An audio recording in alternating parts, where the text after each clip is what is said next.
Hello students, मैं अजीज़ बहर आप सभी का अपना यूट्यूब चैनल में स्वागत करता हूं। इस वीडियो से और यूट्यूब से मेरी जो भी अर्निंग होगी या जो अर्निंग हो रही है उसका 10% गरीब बच्चों को फ्री एजुकेशन प्रोवाइड करने में किया जाएगा, तो सपोर्ट करते रहिए। तो आज हम 12th class physics chapter number 1 electric charges and fields का एनसीईआरटी की टेक्स्ट बुक में गिवन एग्जाम्पल नंबर 1.13 सॉल्व करेंगे। इस एग्जाम्पल को मैं बहुत ही अच्छे से बहुत ही ईजी वे में एक्सप्लेन करने वाला हूँ, इसलिए इस वीडियो को पूरा देखिएगा। और अगर अभी तक आप लोगों ने हमारे चैनल को सब्सक्राइब नहीं किया है तो चैनल को सब्सक्राइब कर लीजिए, बेल आइकन को भी प्रेस कर दीजिएगा ताकि नए वीडियोस के नोटिफिकेशन आपको समय पर मिलते रहे। तो क्या है आज का हमारा टॉपिक? आज का हमारा टॉपिक है एनसीईआरटी की टेक्स्ट बुक में गिवन एग्जाम्पल नंबर 1.13। क्या है उसका statement? An early model for an atom considered it to have a positively charged point nucleus of charge Ze, कि जब इनिशियली एटम का मॉडल दिया गया तो उसमें क्या कहा गया कि सपोज करो ये अगर हमारा एटम है तो इस एटम का न्यूक्लियस क्या है? पॉजिटिवली चार्ज, और उसका साइज कैसा है? बिल्कुल पॉइंट साइज। और कितना चार्ज है इस पर? Ze चार्ज है। फिर आगे क्या कहा गया? surrounded by a uniform density of negative charge up to a radius r। अब इसके आसपास क्या है? नेगेटिव चार्ज है जिसकी डेंसिटी कैसी है? यूनिफॉर्म है, मतलब सभी जगह चार्ज इक्वली सेम डिस्ट्रीब्यूटेड है, सभी जगह डेंसिटी सेम है। और ये नेगेटिव चार्ज कहाँ तक है? ये नेगेटिव चार्ज इसके रेडियस r तक है, यहाँ से लेकर मतलब यहाँ तक सभी जगह पर ये चार्ज है। फिर आगे वो क्या बोल रहा है? The atom as a whole is neutral, कि ये जो हमारा पूरा एटम है ये क्या है? न्यूट्रल है। तो अब एटम न्यूट्रल कब रहेगा? जब इस पर जितना पॉजिटिव चार्ज है उतना ही क्या हो? Negative charge. जितना पॉजिटिव उतना ही नेगेटिव, तो नेट चार्ज कितना? 0 हो जाएगा। तो हम कहेंगे एटम क्या है? न्यूट्रल। इसका मतलब ये हुआ कि अगर पॉजिटिव चार्ज Ze है तो नेगेटिव चार्ज कितना रहेगा? -Ze। तो ये जितना पॉजिटिव इतना नेगेटिव, तो नेट चार्ज कितना हो जाएगा? 0। ठीक है, इसका मतलब नेगेटिव चार्ज कितना है? -Ze। फिर उसके बाद आगे हमसे क्या पूछ रहा है? वो हमसे पूछ रहा है कि for this model what is the electric field at a distance r from the nucleus, कि इस न्यूक्लियस से r डिस्टेंस पर इलेक्ट्रिक फील्ड कितनी रहेगी, ये हमें कैलकुलेट करना है।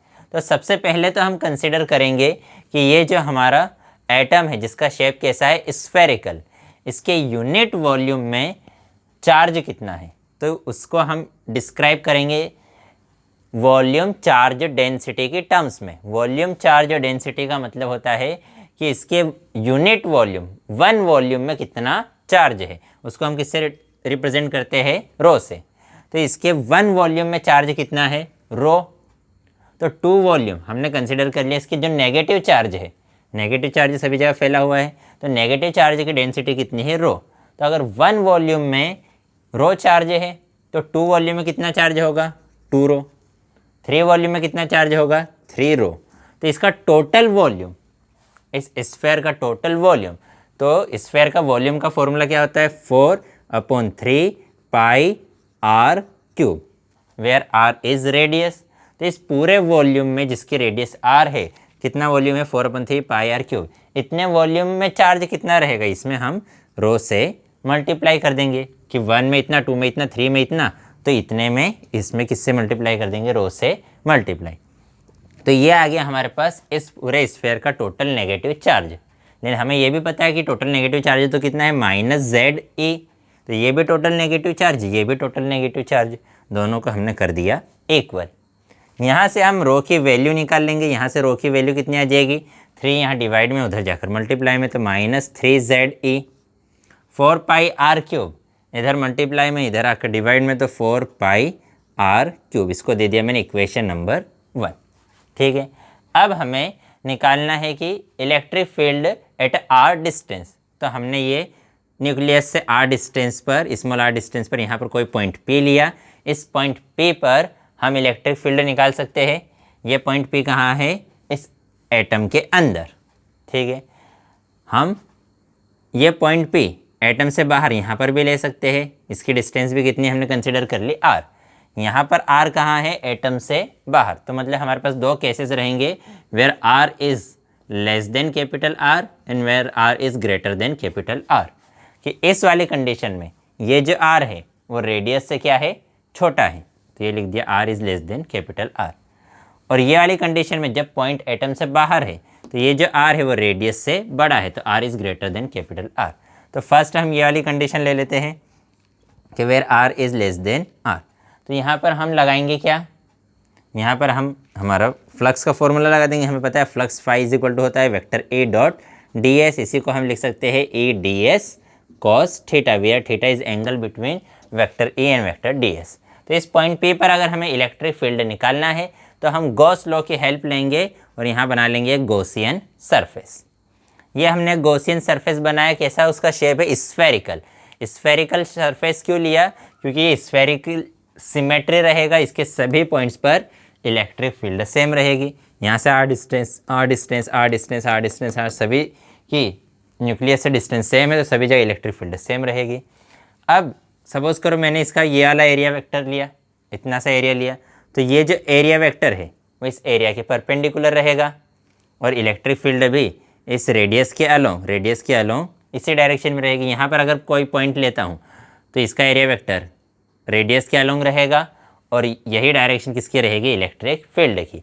तो दोनों की डायरेक्शन सेम है, मतलब उनके बीच का एंगल थीटा कितना है, 0, और कोस 0 की वैल्यू कितनी होती है, 1। कोस 0 की वैल्यू कितनी होती है, 1। तो हमारे पास वैल्यू कितनी आ जाएगी, ई डी एस। ठीक है, अब डी एस क्या है, एरिया। तो इस स्फेयर का टोटल एरिया, स्फेयर का एरिया कितना होता है, 4 पाई आर स्क्वायर। तो फाई की वैल्यू कितनी आ गई, E into 4 pi are square. इसको दे दिया मैंने इक्वेशन नंबर 2। यहाँ दोनों में कंफ्यूज नहीं होना है। ये 4/3 पाई आर क्यूब ये क्या है, वॉल्यूम, कि इसका पूरा वॉल्यूम। और यहाँ पर ये हम क्या लेते हैं, एरिया लेते हैं। तो स्फेयर का एरिया मतलब इसकी ये जो ये स्फेयर है, तो स्फेयर का एरिया मतलब ये इसके ऊपर की जो सरफेस है उस सरफेस का एरिया। कि अगर हमारे पास एक बॉल है, फुटबॉल, तो फुटबॉल का जो ऊपर का जो पोर्शन है वो है उसका सरफेस एरिया, और जो पूरी फुटबॉल है ऊपर से लेकर अंदर तक नीचे तक वो पूरा उसने कितनी जगह घेरी वो उसका क्या है, वॉल्यूम। तो ये है वॉल्यूम और ये है उसका एरिया। ठीक है, ये आ गया। अब according to Gauss law we know that phi is equal to क्या होता है, Q upon epsilon naught, where Q is charge and epsilon naught is a constant. और ये चार्ज कौन सा चार्ज होता है, गॉसियन सरफेस के अंदर। तो ये है हमारा गॉसियन सरफेस, इसके अंदर कितना चार्ज है, उस चार्ज को हमने रिप्रेजेंट किया क्यू से। तो कितना चार्ज है इसके अंदर, देखो एक तो ZE चार्ज है, न्यूक्लियस का पॉजिटिव चार्ज है, तो यहाँ मैंने लिख दिया ZE। ठीक है, फिर उसके बाद यहाँ की इसके अंदर मतलब इतना नेगेटिव चार्ज है, तो ये नेगेटिव चार्ज कितना रहेगा, ये नेगेटिव चार्ज रहेगा। ठीक है, प्लस मैंने साइन लगाया, नेगेटिव चार्ज कितना रहेगा, इतने सरफेस का वॉल्यूम, इतने एरिया का, इतने स्फेयर का वॉल्यूम। तो इसने स्फेयर का वॉल्यूम क्या आ जाएगा, 4/3 पाई आर क्यूब, क्योंकि इसका रेडियस कितना है, आर क्यूब। और इसमें हम उसके डेंसिटी से मल्टीप्लाई कर देंगे, कि हमने पढ़ा कि डेंसिटी कितनी है, रो। तो यूनिट वॉल्यूम का ये चार्ज है तो 2 वॉल्यूम का चार्ज इतना हो जाएगा, 2 वॉल्यूम का चार्ज इतना हो जाएगा। तो इसका वॉल्यूम, इतने स्फेयर का वॉल्यूम कितना है, 4/3 पाई आर क्यूब, क्योंकि इसकी रेडियस कितनी है, स्मॉल आर, और उसमें हमने उसकी डेंसिटी से मल्टीप्लाई कर दिया। तो ये आ गया टोटल नेगेटिव चार्ज इस गॉसियन सरफेस के अंदर का। लेकिन हमारे पास तो रो की वैल्यू है, कितनी है रो की value, -3 ZE/4 pi are cube. तो इस रो की जगह उसकी वैल्यू पुट कर देंगे। तो ZE + 4/3 पाई आर क्यूब, रो की जगह उसकी वैल्यू पुट कर देते हैं, क्या है, -3 ZE/4 पाई आर क्यूब। ये आ गया। ठीक है, इस 4 पाई से ये 4 पाई कैंसिल, इस 3 से ये 3 कैंसिल। तो हमारे पास कितना बचा, ये है ZE प्लस ये प्लस और ये माइनस का साइन आ जाएगा। ठीक है, इस ZE को मैं पहले लिख देता हूँ, ये आर क्यूब और अपॉन में क्या है, कैपिटल आर क्यूब। तो ये आ गया charge enclosed this Gaussian surface. ठीक है, इस चार्ज की वैल्यू मैं रख दूंगा यहाँ पर तो फाई इज इक्वल टू कितना आ गया हमारे पास, फाई इज इक्वल टू आ गया चार्ज। चार्ज की वैल्यू कितनी है, जेड ई माइनस जेड ई, ठीक है, R cube upon are cube. इस चार्ज के पूरे के अपोन में कितना है, एप्सिलॉन नॉट, तो इस पूरे के अपोन में हमें क्या लिखना पड़ेगा, एप्सिलॉन नॉट, ठीक है, लिख सकते हैं क्या। अब देखो इसको दे देता हूँ मैं इक्वेशन नंबर, क्या दे दे, 1 2 3, और इसको थोड़ा सा इजी करे क्या, चलो अभी इतना काफ़ी है, चलो कर लेते हैं, क्या करें। अब देखो ये है इक्वेशन नंबर 2, ये इक्वेशन नंबर 3, दोनों के लेफ्ट हैंड साइड्स इक्वल है तो राइट हैंड साइड भी इक्वल हो जाएंगे। तो यहाँ से ई, ये फ्रॉम इक्वेशन 2 एंड 3 दोनों के राइट हैंड साइड हम इक्वल पुट करेंगे। तो यहाँ क्या है, E 4 pi are square is equal to, यहाँ पर क्या लिखा है, Z E minus Z e r cube upon are cube whole upon epsilon naught, ठीक है। जेड ई यहाँ भी है, जेड ई यहाँ भी है, दोनों में से मैंने जेड ई को कॉमन निकाला। तो इस जेड ई की मल्टीप्लाई में कुछ नहीं लिखा है तो 1 लिख सकता है क्या, बिल्कुल लिख सकते हैं। अब देखो अब क्या करेंगे हम, ये 4 पाई आर स्क्वायर इधर मल्टीप्लाई में है, उधर जाकर डिवाइड में, तो हमारे पास क्या आ जाएगा, ई इज इक्वल टू, यहाँ जेड ई को मैंने निकाला कॉमन, अंदर क्या बचा, 1 minus R cube upon capital R cube upon capital R cube, और होल अपॉन में क्या लिखा है, 4 पाई आर स्क्वायर, तो ये लिखा मैंने 4 पाई आर स्क्वायर, और ये एप्सिलॉन नॉट ये है हमारा एज इट इज़, ठीक है। अब देखो इसको मैं थोड़ा सा सिस्टमेटिक वे में लिख रहा हूँ, जेड ई में से कॉमन, यहाँ पर क्या बचा, यहाँ पर बचा 1 बचा, माइनस क्या बचा, R cube upon capital R cube, इस आर क्यूब का अंदर मल्टीप्लाई कर दें तो ई इज इक्वल टू कितना आ जाएगा, Z E upon 4 pi are square epsilon naught, इस आर स्क्वायर का हम क्या कर रहे हैं, अंदर मल्टीप्लाई, अपॉन में है तो अंदर जाके भी अपॉन में ही रहेगा, तो ये आ गया 1 upon R square minus R cube upon R square R cube, ये आएगा। इस आर स्क्वायर से ये आर की 2 पावर कैंसिल हो जाएगी, तो आर की पावर सिर्फ कितनी बचेगी, 1। तो electric field E is equal to कितना आ गया, Z E upon 4 pi epsilon naught into 1 upon R square minus R upon are cube, ये इलेक्ट्रिक फील्ड आ गई कहाँ पर, इस गॉसियन सरफेस के अंदर किसी पॉइंट पे पर। अब यही अगर गॉसियन सरफेस ये पॉइंट पे अगर यहाँ पर है, ये रेडियस आर है, तो सेकंड कंडीशन हम ले रहे हैं कि where R is greater than capital R, तो यहाँ पर फिर से हम बनाएंगे गॉसियन सरफेस। अब देखो इस गॉसियन सरफेस के अंदर charge phi is equal to, देखो फाई इज इक्वल टू कितना आ जाएगा,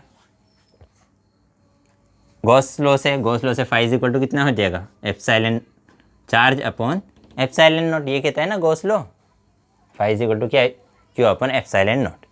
तो इसके अंदर नेट चार्ज कितना है, 0, यहाँ हमने पढ़ा था नेट चार्ज कितना, 0, जितना पॉजिटिव उतना नेगेटिव, नेट चार्ज 0 मतलब क्यू की वैल्यू 0, क्यू की वैल्यू अगर 0 तो फाई की वैल्यू 0, तो नेट फ्लक्स कितना, 0, ठीक है। अगर नेट फ्लक्स 0 है तो हमें ये भी पता है फाई इज इक्वल टू क्या होता है, ई डी एस, ठीक है। दोनों के लेफ्ट हैंड साइड्स इक्वल तो राइट हैंड साइड भी क्या हो जाएंगे, इक्वल।